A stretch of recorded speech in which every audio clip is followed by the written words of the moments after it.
আজকে আবার আপনাদের সমক্ষে একটি হযরতে মুআয ইবনে জাবাল রাদিয়াল্লাহু তাআলা আনহুর হাদিস উপস্থাপন করছি।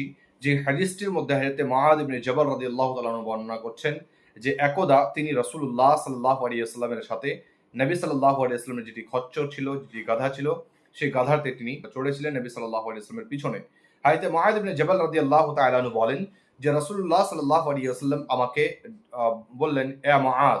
তো আমি বললাম যে আল্লাহ পাকের রাসূল সাল্লাল্লাহু আলাইহি ওয়াসাল্লাম, আমি প্রস্তুত রয়েছি। হযরত মুআয ইবনে জাবাল রাদিয়াল্লাহু তাআলা আনহু বলছেন যে নবী আকরাম সাল্লাল্লাহু আলাইহি ওয়াসাল্লাম এই পথ চলা অবস্থায় নবী সাল্লাল্লাহু আলাইহি ওয়াসাল্লাম আমাকে জিজ্ঞাসা করলেন, হে মুআয, তুমি কি জানো আল্লাহর হক বান্দাদের উপরে কি? হাল তাদরি মা হাক্কুল্লাহি আলাল ইবাদ? তুমি কি জানো বান্দাদের উপরে আল্লাহর হক কি?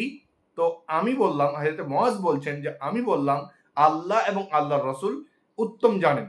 রাসূলুল্লাহ সাল্লাল্লাহু আলাইহি ওয়াসাল্লাম বলছেন যে বান্দাদের উপরে আল্লাহর হক হচ্ছে এই আইয়াবুদুহু ওয়ালা ইউশরিকু বিহি শাইআ, কি বান্দা আল্লাহর ইবাদত করবে এবং আল্লাহর সাথে কোনো জিনিসকে শরীক করবে না। আল্লাহর ইবাদত করবে মানে অর্থাৎ প্রত্যেক ওই ইবাদত যেগুলোকে আল্লাহকে সন্তুষ্ট করার জন্য আমরা করে থাকি, সেটা হোক কোনো জিনিসকে চাওয়া, সেটা হোক কোন জিনিস সম্পর্কে প্রশংসা করা, সেটা হোক আমরা যে ইবাদত করে থাকি সালাত যাকাত দিয়ে থাকি, তো সেই যে ইবাদতগুলি রয়েছে প্রত্যেকটি ইবাদত আমাদেরকে কার জন্য করতে হবে? আল্লাহ সুবহানাহু ওয়া তাআলার সন্তুষ্টি লাভের জন্য করতে হবে, আল্লাহর সন্তুষ্টির জন্য করতে হবে। এটা হচ্ছে বান্দাদের উপরে আল্লাহর হক। আর এই হকটি আমাদেরকে পরিপূর্ণভাবে পুঙ্খানুপুঙ্খভাবে আমাদেরকে আদায় করতে হবে। আল্লাহ রাব্বুল আলামিনের কাছ থেকে কি পাবো? আল্লাহ রাব্বুল আলামিন আমাদেরকে কি দেবেন?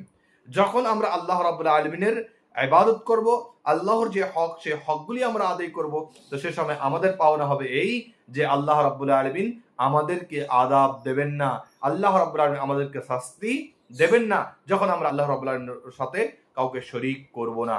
অবশ্যই আমাদের সর্বদা এই জিনিসের খেয়াল রাখতে হবে যে যে কোনো ইবাদত আমরা করছি, সে ইবাদতগুলি যেন হয় আল্লাহ সুবহানাহু ওয়া তাআলাকে সন্তুষ্ট করার জন্য, আল্লাহর হক যেন আমরা পুঙ্খানুপুঙ্খভাবে আদায় করতে পারি, এর আমাদেরকে অপ্রান্ত চেষ্টা করতে হবে।